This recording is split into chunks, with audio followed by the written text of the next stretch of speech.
Praise the lord. ఈరోజు దేవుని వాక్యము 1 యోహాను 5వ అధ్యాయం 13వ వచనము. ఆయన చిత్తానుసారంగా మనం ఏది అడిగినను ఆయన మన మనవి ఆలకించును.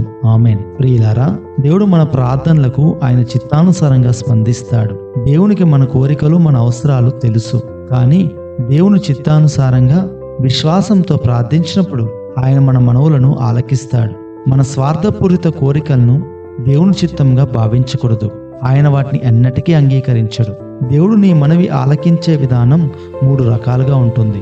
నిన్ను ఆత్మీయంగా బలపరిచేవి, నీ ద్వారా దేవునికి మహిమ కలిగేవి ఆయన వెంటనే అనుగ్రహిస్తాడు. నీవు కోరిన దానికన్నా శ్రేష్టమైనది దేవుడు ఇవ్వాలనుకున్నప్పుడు నిన్ను పరీక్షింపజేస్తాడు. నువ్వు అడిగినది నిన్ను పాడు చేసేదిగా ఉంటే దేవుడు దాన్ని కొట్టివేస్తాడు. కనుక ఈరోజు నువ్వు అడిగేది దేవుని చిత్తానుసారం ఉన్నదో లేదో గమనించి ప్రార్థించు. తప్పక ఆయన నీ మనవులను ఆలకించి నెరవేర్చునుగాక.